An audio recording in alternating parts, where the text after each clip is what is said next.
ඒලොල්ලට ආවට පස්සේ අපි හිතන හැමදේම හරි. දැන් අපි ටවුන් එකට යනවා, මේ අපි ඇවිදිනවා, යාළුවන්ට කෙල්ලෝ ඉන්නවා, කොල්ලෝ ඉන්නවා, ලව් කරනවා, ආදරේ තමයි ලොකුම කියලා හිතාගෙන අමුතු ලෝකෙක නේද දැන් ඉන්නේ.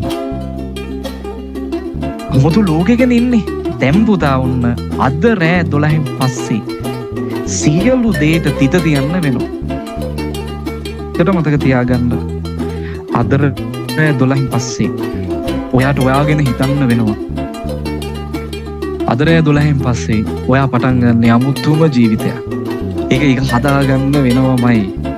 නැත්තම් ඔයාලගේ ඔළුවේ තියෙන කිසි දෙයක් ඔයාලට කරගන්න වෙන්නේ නැහැ. හොඳට මතක තියාගන්න. 2026 උන්ට තව දවස් අද 31 නේ බා නේද? තව දවස් 9කින් විභාගේ. සතියකින් විභාගේ. පැය ගානකින් විභාගේ. පාඩම් නොකරපු මොනවල් ලියන්නද? පාඩම් නොකරපු මොනවල් ලියන්නද? මොනවද කරන්නේ? මොන දෙයයන්ද කියන්නද? ඔයාලට ගේමක් ගන්න කල් නැද්ද? මම ආයෙම කියනවා ලංකාවේ පළවෙනිය තාම හිස්. ලංකාවේ දෙවෙනිය තාම හිස්. කුරුණෑගල අනුරාධපුර මේ කොළඹ ගම්පහ නුවර මේ දිස්ත්‍රික් හැම තැනම ෆස්ට් ප්ලේස් තාම හිස්. පුළුවන් සෙට් එක ගන්න. ඒක නිකන් ඉඳලා කරන්න පුළුවන් එකක් නෙමෙයි. ඒ නිසා විධිමත් ප්ලෑන් එකක් ඕනේ. ඉස්සරහට යන්න වෙනවා. ඒ නිසා මේ දවස්වල ඔයාලගේ ඔළුවට යන්නේ අපේ හැටියක් නෙව. අපේ හැටියක් තමයි අපි එළිය මිනිස්සුන්ට හරි ආදරේ. අපි එළිය මිනිස්සුන්ට ආදරේ. ගෙදර ඇතුළේ මිනිස්සුන්ට ආදරේ නෑනේ. මේ මිනිස්සු තමයි ඔරවන්නේ, රණ්ඩු වෙන්නේ, කෑ ගහන්නේ, බයින්නේ, මේ රවන්නේ. අර එළිය මිනිස්සු අනේ hina වෙනවා. වටිනම අය තමයි ළඟ ඉන්නේ දැන් ඔය. මේ මොහොතේ මීටින් එකේ එහා පැත්තේ වාඩි වෙලා ඇති. මේ ලෝකයට වටිනම සෙට් එක තමයි වගේ දැන් මේ මොහොතේ වවෙනුම් උය ඇත්තේ. මතක තියාගන්න. මේ මොහොතේ උය ඇත්තේ. ඒක මීටින් එක ළඟ වාඩි වෙලා ඇත්තේ. ඔයාට මේ ලෝකේ වටිනම අය. එළියුම් නෙමෙයි. මේ මිනිස්සුන්ට සාධාරණයක් කරන්න. හරිද? ඔයාලා ඉගෙන ගත්ත ඇති ඔයාට මතක ඇති ඔයා මේ පළවෙනි පන්තියට ගිහුවා කියන්නේ ෆස්ට් පොඩියට ගිහින් මතකද? අම්මා හරි තාත්තා හරි එක්ක ගිහලා මතක නැතුව ඇතිනේ. 1 2 3 4 5 දැන් කලිසමේ චෝදා ගන්න කාලේ මතකද? ශිෂ්‍යත්වයේ මතකද? මම ලොකු දෙයක් හම්බුනේ නැහැ නේ ඉස්කෝලේ යන්න හම්බුනේ. සාමාන්‍ය පිළිලිව. මම ලොකු දෙයක් හම්බුනේ නැහැ නේ. මේකේ මහ ලොකු දෙයක් හම්බ වෙනවා. මේ තමගේ ජීවිතේ හතරමං හන්දියකට මේ යන්නේ. මේක හරි මම මේ කියන්නේ ප්‍රෙෂර් එකක් දාගන්න කියන එක නෙමෙයි.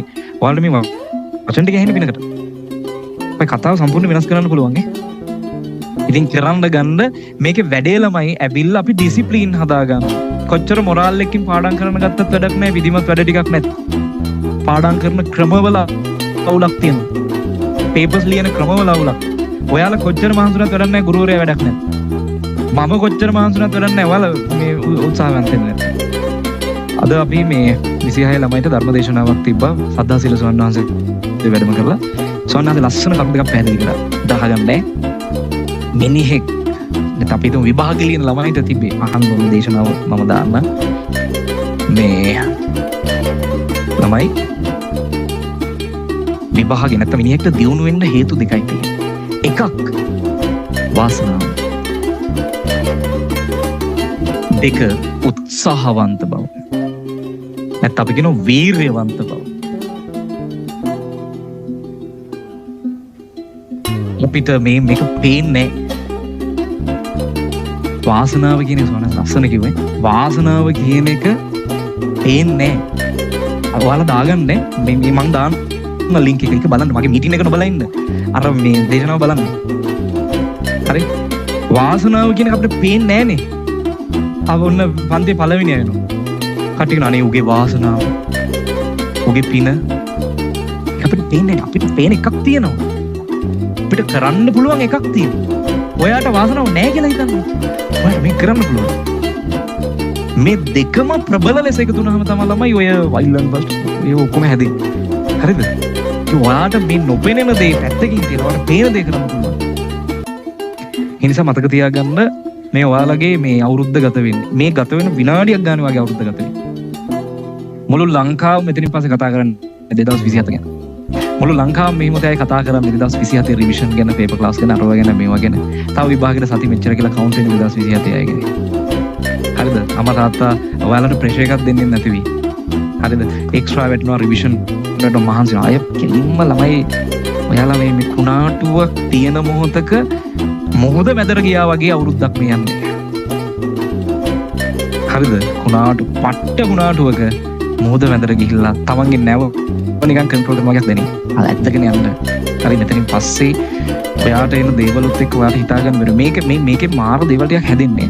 ඔයාට ගට් එකක් තියාගෙන කොන්ද පන තියාගෙන පාඩම් කරන්න පුළුවන් නම් කොන්ද පන තියාගෙන පොතක් කරන් ගිහිල්ලා දැන් මම අද කියන්නම්. කොන්ද පන තියාගෙන පාඩම් කරන්න පුළුවන් නම් ඩිසිප්ලින් තියෙනවා නම් ඔයාගේ ගමන කාටවත් වළක්වන්න බෑ. අය මේ මීටින් වලට එන්න එපා. පාඩම් කරන්න වැඩ කරන්න හිතෙන ළමයි මේ මීටින්ස් වලට එන්න එපා. මොකටද දෙන්නේ? ඔය ළමයි සතුටින් ඉන්න පාඩම් කරන මොහොතක් ගානේ මතක් කරන්න කැම්පස් එක. හොස්ටල් එක කාමරයක් මතක් කරන්න. කැම්පස් එක ළමයි එක ට්‍රිප් එකක් යනවා මතක් කරන්න. අම්මයි තාත්තා කැම්පස් එකට යනවා මතක් කරන්න. සෙනසුරාදාට ඉරිදට ගෙදර ඇවිල්ලා ආපහු සඳ වාන්දර හරි ඉරිදා හරි ආයි කැම්පස් එකට යනවා මතක් කරන්න. ප්‍රශ්න නැති ලෝකයක් එහි තියෙන්නේ. ඒ ප්‍රශ්න නෑ. ඒ කවුරුත් දුකින් නෑ. ඒ කවුරුත් විඳවන්නේ උන්නේ නෑ. මට පෙන්නන්න කැම්පස් එක විඳවන එකේ මම නම් අපේ යාළුවන්ගේ එකෙක්වත් එහෙම දැකලා නෑ. ලෞකික සින්ද හරි ගෙවල ප්‍රශ්න හරි මොනවා හරි. හරි ඒ නිසා මේ වැඩේට බහින්න. මේක වැඩේ ළමයි මේක කළ යුතු දෙයක්.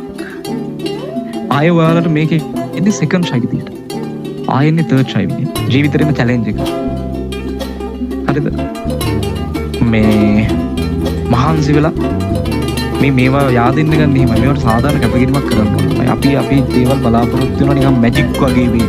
කොහොම පන්ති යනවනේ. උදේ 8 ඉඳන් හවස 4 වෙනකන් ඉඳගෙන හිටියා. මට දැන් පුළුවන් වෙයි. එහෙම පුළුවන් වෙන්නේ නැහැ. එහෙම පුළුවන් වෙන්න තරම් මේ සිඟිති නෑ ඒ ලෙවල් එක. ඇඩ්වාන්ස් ලෙවල්, ඕඩිනරි ලෙවල් මේ. ඇඩ්වාන්ස් ලෙවල් උසස් පෙළ. මේකට තරඟ කරනවා 68000ක් විතර අපේ account එකේ ලියන. 68000න් 8000කට විතර ඒ සසකරන විශ්වවිද්‍යාල බුද්ධ විශ්වවිද්‍යාල ජපුරට ගන්න ළමයි 1200ක් විතර. ඒකේ මැනේජ්මන්ට් ගන්න 800ක් විතර. ඇකවුන්ටන්සි ගන්නේ ළමයි 200ක් 210ක්.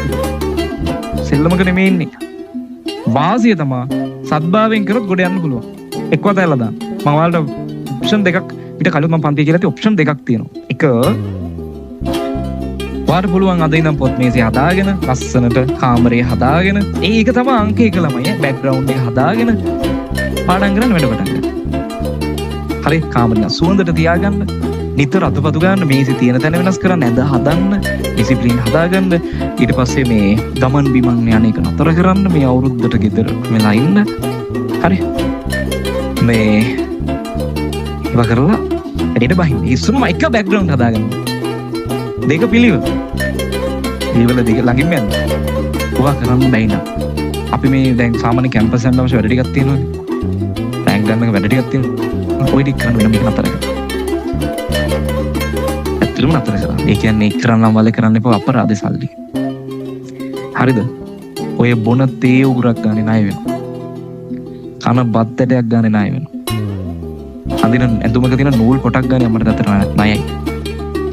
ඒ කියන්නේ ඒක ආය පියවන්න බැරි ණයක් සසරේ පුරාවට මේ කියන්නේ කොන්ද පන නැේනේ බං අර විභාග පන්තිත් යවලා හැම මගුලම අරන් දීලා ගෙදරට ගෙනල්ලා ලැප්ටොප් අරවද්ද මේවද ඔක්කොම අරන් දීලා තුන් වේලම කණ්ඩක් දීලා ඉල්ලන ගානේ සල්ලිත් දීලා මේ අවුරුද්ද අවසානයේ විභාග ලියා ගන්න බැරි ගුණෙක් හැදුණු වැඩක්ද ගෙදරට නිකමයි කාලකන්ණි. කවුද කැමති තමන්ගේ පුතා මේ කොන්ද පන නැති පාඩම් කරන්න බැරි දරුවෙක් කියලා කියන්නේ? අම්මලා තාත්තලා තමයි ලැජ්ජා වෙන්නේ. අවුල්. කිමිස පව්. අර මම අර විතර කියන මට කියන්න බෑ හරි අවුල්. ඉතින් ඔයාලට අද මම කියන්නේ මේ අර අම්මගේ තාත්තගේ මරණයේ දවසේදී විඳවන්න වෙන. ඒක තමයි සැරටම කියන්න තියෙන්නේ. ඒක එන අවුල්ම. ඒ කියන්නේ ඔයාලට දැන් මේ මොහොතේ ඔයාලට ලොකු ඇත්තේ කොහෙදවත් යන එකක් නේ මැසේජ් කරන එක. good night good morning කියන එක. හරි good night good morning කියලා කතා කරන අයනේ මේ මොහොතේ ලොකුම කෙනා ඔයාට. අර ෆැන්ටසි වර්ල්ඩ් එකේ නේ. ඒකෙන් බහින්න.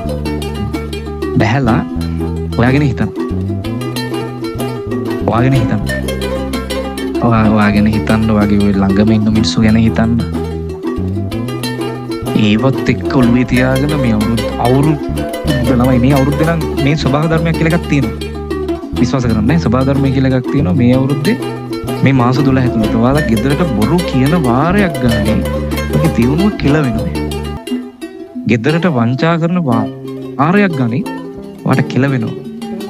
එහෙම ගොඩ යන්නේ නෑ ළමයි. පන්ති යනවා කියලා මේ පුතේ දැන් අර අපි මම පළවෙනි අවුරුද්දේ කියවනේ ඒක අවුලක් නෑ පන්තියක් කට් කරාට. දැන් බෑ. දැන් ඔයාලා ඉතින් හදාගන්න ඕනේ. ඔයාලා ඔළුව ටික හදාගෙන දැන් අර වැඩේට යන්න ඕනේ. අර මැෂින් වගේ ඉන්නේ. අපි හිතමු කොල්ලෙක් කෙල්ලෙක් පස්සෙන් එනවා කියන්නේ කමන්නේ ආපුතේ.